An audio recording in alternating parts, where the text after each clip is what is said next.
Quiero saludar a Antonio Ledesma, exalcalde metropolitano de Caracas. Primero que nada, bienvenido. Gracias por estar con nosotros. Muy buenas tardes, un placer saludarlo. ¿Cuál es su posición respecto a esta convocatoria a un paro general de trabajadores? Bueno, ya el mismo pueblo se ha dado por convocado y está realizando esa protesta. De hecho, Venezuela está paralizada. Por una parte, la economía, que ha caído en más de la mitad, una caída del producto superior a la que vivió los Estados Unidos en los tiempos de la Gran Depresión en 1929, una situación mucho más catastrófica que la que tenía Alemania en 1923 o más recientemente Zimbabue en el año 2008. El sector productivo del país está pulverizado. Ustedes saben, porque esa historia la han pasado a través de este medio de comunicación, cómo se han venido cerrando pequeñas, medianas y grandes industrias, cómo han perdido el trabajo miles de venezolanos. Vivimos prácticamente de la economía informal y además con una situación social espantosa al extremo de que autoridades de la Organización de Naciones Unidas han calificado de catástrofe humanitaria lo que está viviendo el país. En resumidas palabras, Venezuela está paralizada.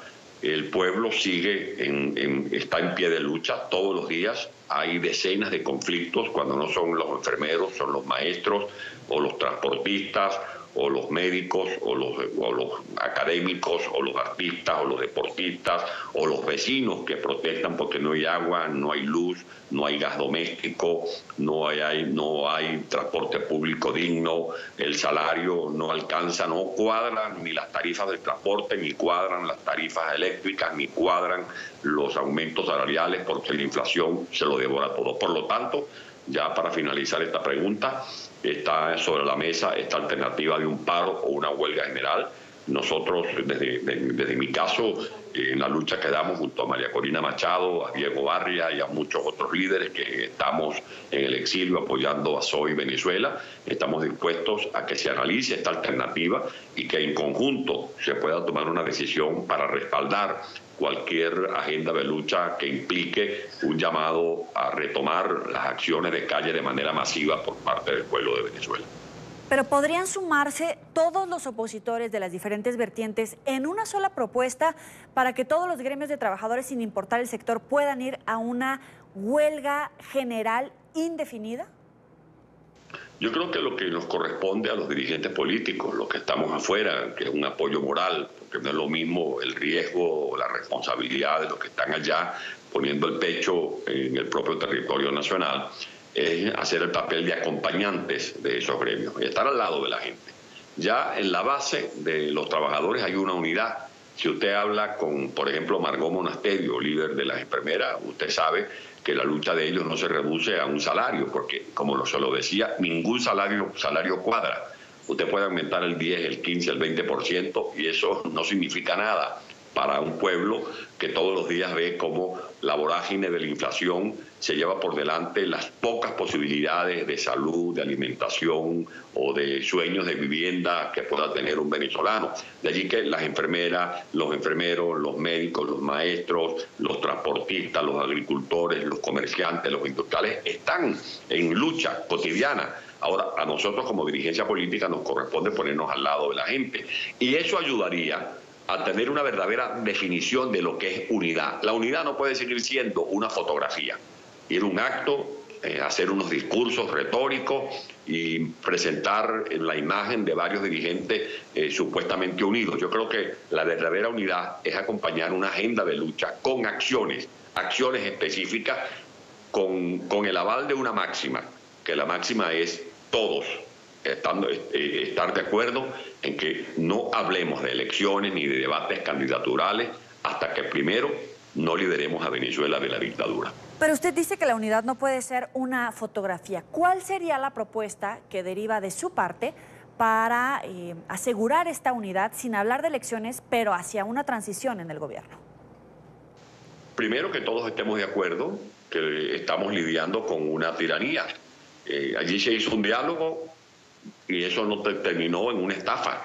Y el que le sacó provecho a esa parodia de diálogo fue la dictadura, que ganó tiempo, creó problemas en la dirección de la oposición y de una u otra manera también el gobierno se aprovechó de esas contradicciones en el seno de la dirigencia de la oposición para desinflar, para despojar de espíritu de lucha a los venezolanos que habían protagonizado una epopeya durante todos estos años, específicamente en la etapa de febrero a julio del año pasado, cuando incluso más de 7.600.000 compatriotas protagonizaron el evento épico llamado plebiscito. Eso fue específicamente el 16 de julio del año pasado. Yo creo que es importante que nosotros nos pongamos de acuerdo en que no hay posibilidades de un diálogo sincero con estos dictadores, que no hay posibilidades de unas elecciones transparentes con estos dictadores, que no hay posibilidades de activar incluso dispositivos constitucionales como el revocatorio, del que se burlaron después de haber recogido las firmas necesarias, que aquí lo que cabe es una gran movilización, que el pueblo vea que hay una dirigencia seria, una dirigencia honesta, una dirigencia coherente, que no se contradiga en los dichos y en los hechos, sino que lo que digamos lo hagamos en el terreno de la lucha cívica que tenemos que seguir adelantando los venezolanos. Y por eso reivindico la máxima. Primero, actuar convencidos de que hay que salir de la dictadura para luego hablar de elecciones. Impulsar, en segundo lugar, las sanciones que se están dictando o promoviendo desde distintas instancias internacionales, como por ejemplo el gobierno de Canadá, Estados Unidos, la Unión Europea, el Grupo de Lima. Respaldar cada día con más intensidad la resolución dictada por la ONU, por la OEA, por la Unión Europea y por el Grupo de Lima, declarando ilegítimo al dictador Maduro. Seguir buscando apoyo para las incidencias que se ventilan en la Corte Penal Internacional. Hoy, por ejemplo, permítame subrayar las declaraciones que dio el presidente electo del Paraguay cuando se ofrece, como lo ha hecho el presidente Duque, por ejemplo, de Colombia, o el canciller de Perú, que están dispuestos a promover en el seno de la Corte Penal Internacional el informe sobre la violación de los derechos humanos que concatenó el señor secretario general de la OEA, Luis Almagro. Antonio, permítame compartir con usted esta entrevista, un extracto de esta entrevista que hizo Idania Chirinos con la fiscal Luisa Ortega. Ella decía que Maduro ya está aislado, que hay una división importante en el chavismo y que muchos ya quieren la cabeza de Maduro, así lo dijo. Y Maduro está aislado solamente con los hermanos Rodríguez, que son los que han alimentado todas estas acciones que Maduro ha ejecutado, porque ellos son son personas llenas de odio, con mucho resentimiento. Bueno, no dijo Delcy Rodríguez que había que vengarse de los venezolanos. Ahora, en este sentido, quiero plantearle dos preguntas. En primera instancia, ¿usted coincide con que Maduro está aislado? Y en todo caso, si en verdad está aislado, ¿cree que fue un error por parte de la oposición sentarse en esta mesa de diálogo a negociar con Nicolás Maduro, esa parte de la oposición que sí se sentó a este diálogo? Sin duda alguna que fue un error, porque no se ha debido, en primer lugar, aceptar la moderación de quienes no iban a garantizar un diálogo eficaz.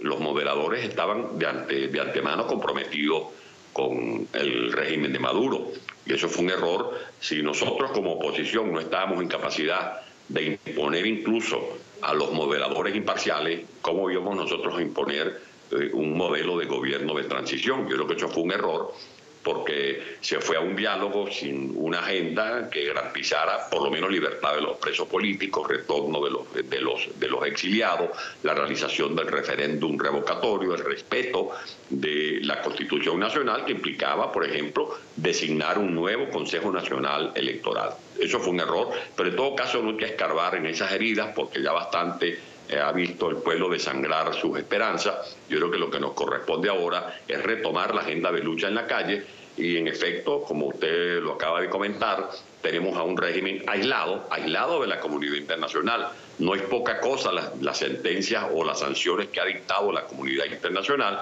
ni tampoco es irrelevante los conflictos que están a la vista de todo el mundo. Está preso quien era el brazo armado del régimen para reprimir las manifestaciones en Venezuela, el general Rodríguez Torres, está preso, están detenidos decenas de militares, por algo tienen que estar detenidos los militares.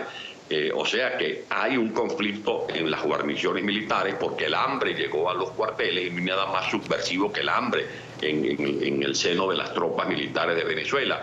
Hay un conflicto entre Maduro y quien era el zar petrolero de la revolución, el señor Rafael Ramírez, y todos los días vemos declaraciones de quienes eran voceros del chavismo que ahora se declaran también en rebelión contra un régimen que está hundiendo a todos los venezolanos. Ahora, la base popular, la gente que de una u otra forma, por razones respetables, porque no vamos a entrar aquí al detalle de por qué votó o no votó por Maduro o por Chávez, esa gente del pueblo está pasando hambre, esa gente está sufriendo los rigores de la inflación, esa gente cuando va a un hospital no se consigue ni algodón, ni siquiera alcohol en esos hospitales, esa gente tiene que caminar y caminar o bajar de los cerros para conseguir gas doméstico, esa gente es víctima de atracos, de robos, de asaltos, en definitiva sufren, y por eso es que más del 90% de la población nacional que está en situación de pobreza rechazan, no solamente que rechazan a Maduro, sino que claman porque se produzca lo antes posible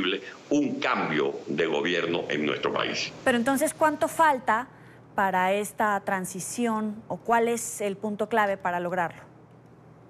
Yo creo que falta que se le ofrezca a los venezolanos una dirección coherente por parte de la dirigencia política, que la gente nos vea auténticos, sinceros, que la gente no vea que tenemos cartas escondidas dentro de la manga, que la gente no vea que estamos defendiendo ambiciones personales. Yo no voy a decirle que esto va a ocurrir mañana, pero sí estamos mucho más cerca de ayer. Y si logramos articular una dirección política que asuma una agenda de lucha al lado del pueblo, estoy seguro que el respaldo que nos está dando la comunidad internacional no va a ser en vano y que Dios mediante muy pronto se va a producir ese quiebre que ya también se siente el ruido del resquebrajamiento de un régimen que está haciendo agua por todas partes. Problemas monetarios, problemas financieros, problemas de orden social y sobre todo de orden moral, porque lo que hay en Venezuela es una suerte de metástasis, por donde usted ve hay corrupción. Ese juicio que comienza mañana en Colombia, por cierto, en el Tribunal Legítimo, el Tribunal Supremo Legítimo, evidencia que los escándalos de Odebrecht, donde más repercutieron fue en Venezuela. La situación de los robos del dinero de los venezolanos fue mucho más grave en Venezuela porque hubo partes como en Panamá o como en Perú o como en Argentina o Chile donde las obras se hicieron y se pagaron con sobreprecios o con soborno, pero el caso de Venezuela es mucho más grave con lo de Odebrecht porque no solamente se pagaron las obras con sobreprecio, sino que esas obras no se hicieron, no se hizo el ferrocarril, no se hizo el metro, no se hicieron los puentes, o sea, es una estafa de tamaño colosal que justifica el juicio que mañana se inicia contra el dictador Maduro. Ya que toca este tema, ¿cuál es el alcance más optimista que puede tener este juicio? ¿Qué tan vinculante puede ser en Venezuela? Y en todo caso, ¿cuáles son las armas que otorga la comunidad internacional para proceder en contra del régimen? Activar la intervención humanitaria. Porque fíjese usted que en Venezuela el pueblo eligió una Asamblea Nacional en medio de grandes desventajas. Fuimos a unas elecciones en diciembre del año 2015. El pueblo le dio a la alternativa democrática representada por la oposición una mayoría calificada y luego esa Asamblea fue burlada, fue saqueada, así como saquearon los dineros públicos con los negociados de Odebrecht. También saquearon los principios, las potestades de la Asamblea Nacional. En cualquier país del mundo donde funcione la democracia, si se hace un juicio con razones o sin razones, pero como ocurrió, por ejemplo, en Perú, o como ocurrió en España, por ejemplo, donde hubo cambios de gobierno, se respeta la Constitución o las reglas del juego. En Venezuela, Maduro debería estar ya fuera de la presidencia de la República. Maduro fue declarado por abandono del cargo. Maduro fue sometido a juicio y por la Constitución Nacional, por la ley vigente en Venezuela, una vez que se inició este antejuicio sancionado y aprobado por la Asamblea Nacional, que es el órgano legítimo que existe en Venezuela, Maduro debió ser separado de la presidencia de la República. Lo que ocurre es que en Venezuela no hay democracia, en Venezuela hay una dictadura y en Venezuela lo que hay es un holocausto. En Venezuela lo que hay es un genocidio, porque Maduro está matando de hambre a niños que mueren desnutridos, a mujeres que huyen con rostro famélico, como lo decía el presidente Iván Duque hacia Colombia, tratando de pedir socorro a la comunidad internacional. Por eso no nos hemos liberado todavía de la dictadura, porque estamos luchando no contra un régimen democrático, sino contra una tiranía que usa los mecanismos de represión y de persecución para seguir preservando el poder, aún a costa de las grandes desgracias que sufren los venezolanos. Le agradezco a Antonio Ledesma, exalcalde metropolitano de Caracas, por este tiempo para la tarde de NTN 24. Muchas gracias. Buenas tardes.